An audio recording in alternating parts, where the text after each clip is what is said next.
Bizda Trekkerga pulingiz bor, lekin Equinoxdek mashina xolavasiz. Qolaversa inomarka bo'lsin, 360 gradus kameralari bo'lsin, kattadan katta displaylari bo'lsin, panorama tomlari bo'lsin, xuddi Mercedesdek bo'lsa-da, yana narxi 19 ming atrofida bo'lsa, juda ham zo'r bo'ladi. Shunaqa takliflarni kutyaptimiz. Bunaqasini faqat tushingizda ko'rasiz.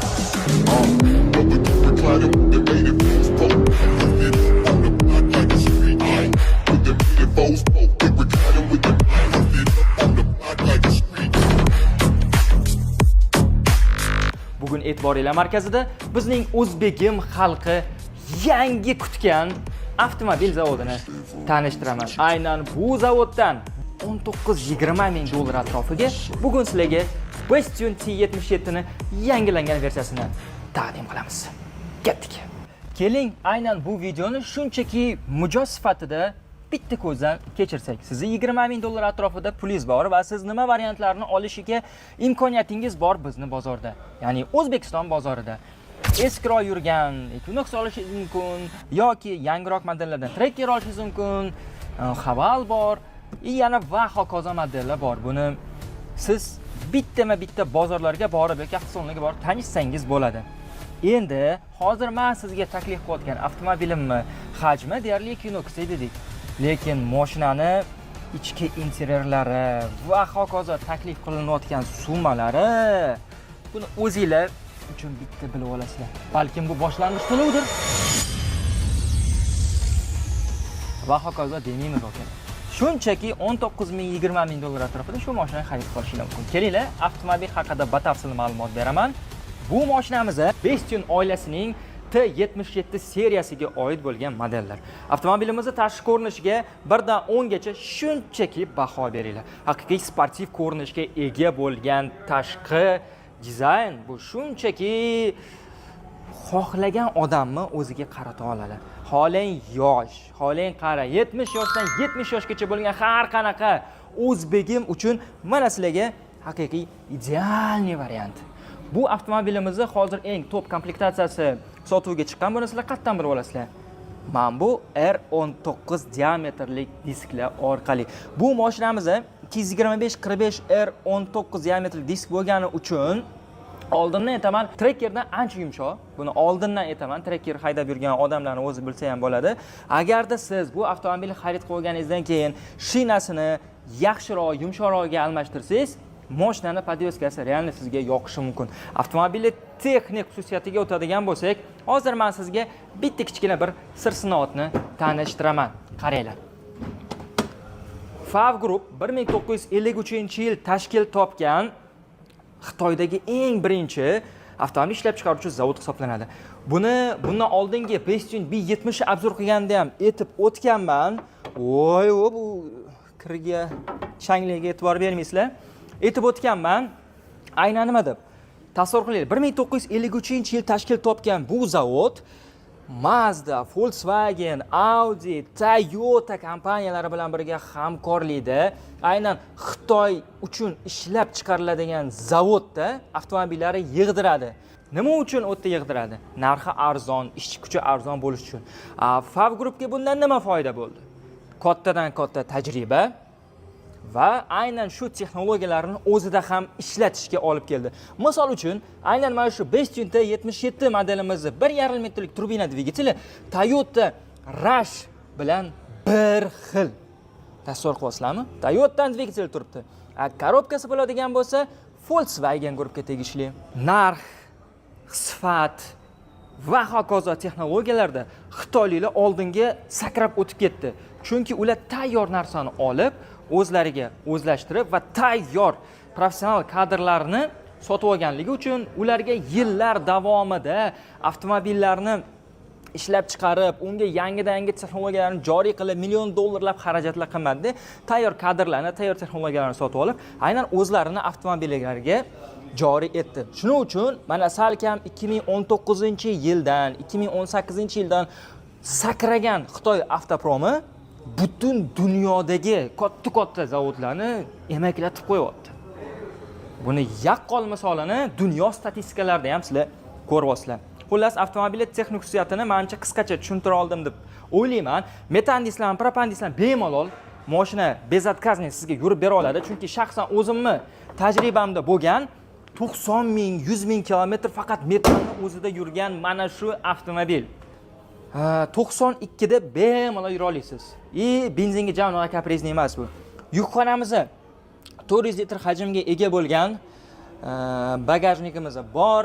Buni siz bemalol mazza qilib orqa sidenalarini yotqizib olsangiz, yukxonalarni ochib qo'yib, atmosferaga qarab yotsangiz, voy, panorama tomlarni ochib qo'yib, mana bu farasi xuddi Lamborghini Urusskiga o'xshaydi. Chiroyligini qaranglar, qanaqa darajada solidniy ishlanganda. Mana shu farasiga men juda ham kompot bo'lganman-da. Ko'pchilikni aqlini ozdirib yuboradi. Orqasida ham mana ko'rishingiz mumkin, parktroniklari bor. Puli arzon bo'ldi degani ko'p narsasi chopilib ketdi degani emas, aka. Bu juda ham ko'pchiliklar aytishyapti-da. O'zbekistonda ishlab chiqarilyapti, bo'ldi, uxladi. O'zbekistonda ishlab chiqarilyapti, sifati tushib ketadi. O'zbekistonda ishlab chiqarilyapti, bo'ldi, mashina musor bo'lib chiqadi. Ichidagi hamma narsasini yechib olasizlar deb aytishyapti-da. Bu nima? O'zbeklar shunaqa yomonmi? Qo'lida nima ishlasa kelmaydimi o'zbeklarni devorgin keladi. Qanaqa qilib biz o'zimiz kuchliligimizni ko'rsatishni o'rniga biz qaytaga o'zimiz yerga uramiz. Shunisiga tushunmayman. Keling mana, o'zbekistonlik o'zbeklarning qo'lidan hech narsa kelmaydi deb o'ylayotgan ahmoqlar. Men bu zamonaviy ko'rinishga qaraylar endi. Bizani O'zbekistonimizda xuddi mana shunaqa avtomobilni 19-20 ming dollar atrofida taklif qilinyapti. Bo'ldi, eskilik sarxiti yo'qoldi. Yangi O'zbekiston, yangi texnologiya va rivojlanishlar davri. Biz o'zbeklar kerak bo'lsa dunyoni titratib yoramiz. Mana buni boshlang'ich dasturini biz boshlab beramiz. Kattagina panorama tom, xuddi siz xohlagan Mercedes Seleslarda bo'lardi, adashmasam bunaqa sportivniy o'rindiqlar 200 midi, 300 midi va hokazo. Qaranglar, qanaqa kojasini, sifatini qaranglar buni. Qattiq qanaqadir mягкий nimadir emas-da. Juda ham bir zo'rda sifatlarni ushlab ko'rsanglar, kачествосini bilasizlar. Juda ham chiroyli. Mana buni qaranglar. Aka, sizni uyingizdagi televizoringizdan katta-da bu displey. Bu kamida 30 ming dollar qilib soqqa ishlasak bo'lar ekan. Har bittasidan bitta pochkadan qolsa ham, tasavvur qilinglar, 100 ta mashina sotsa qancha bo'ladi? 1000 ta mashinadan 10 ming dollardan qolsa ham qancha bo'ladi?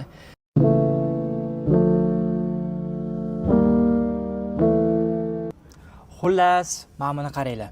Sizlar xohlasanglar, mana bu yerda displeychani men umuman boshqarib o'tirgim kelmayapti deydigan odamlar, sizlar uchun mana bu yerda knopkalar ham tashlab ketilgan, mazza qilib ishlatsanglar bo'ladi. Media, telefon, voice, link va hokazo ovozni pasaytirib chiqarishgacha bor. Bu yerda klimat kontrol bor. Mana bu yerda oynalarni issanglar, bu yerda o'rindiqlarini boshqarsanglar bo'ladi. Bu yerda klimat kontrollarining o'zining nazorati bor. Bu yerda mana bizda pultimiz bor-ku bizani. Mana qaranglar.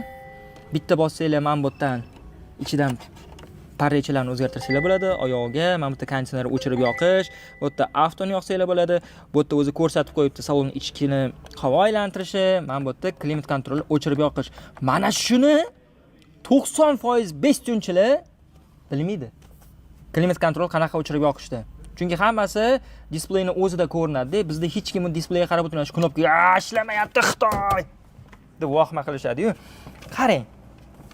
20 ming dollar atrofida xuddi mana shunaqa ko'rinishli Mercedes ichida ketyapman degan shu nima deydi, hissiyotni sizga beradigan mashinani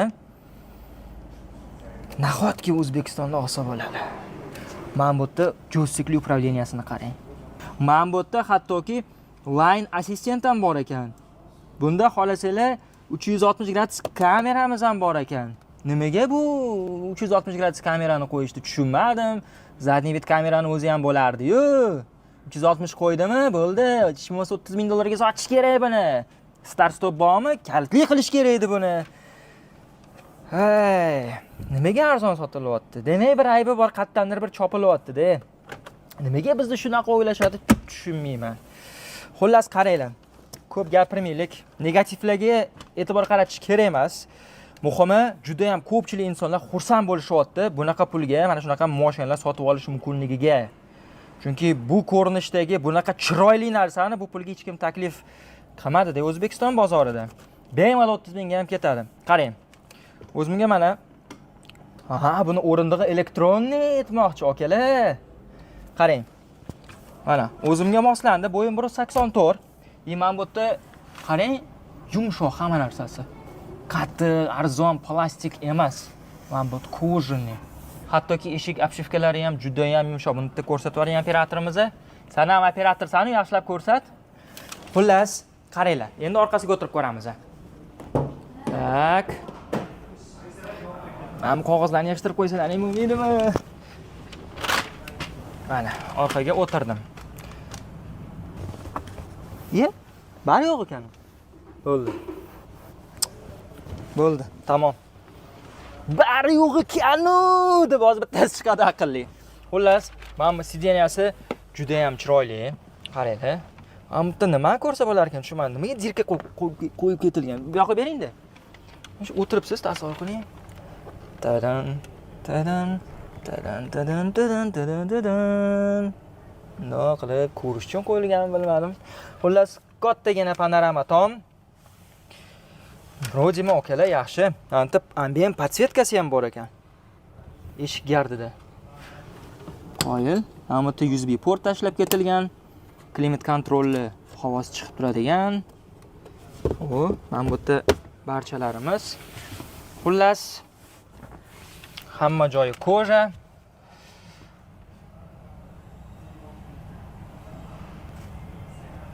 Boshqa gap yo'q. Ushbu avtomobilni siz shartnomalarini hozirdan kelib sotib olishingiz mumkin. Avtomobilni hozirgi kunda so'mdagi narxini aytaman.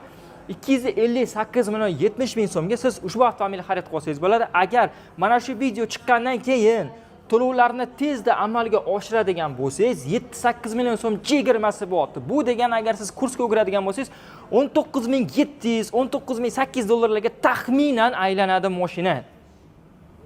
Bunaqasi qatta bo'lgan. Bunaqasi menimcha hali hech katta bo'lmagan. Shuning uchun qanaqadir savolinglar bo'lsa yozib qoldiringlar. Biz albatta sizga ma'lumotini beramiz. E'tiboringiz uchun rahmat. Bundan nazorlar hali sizni kutyapti.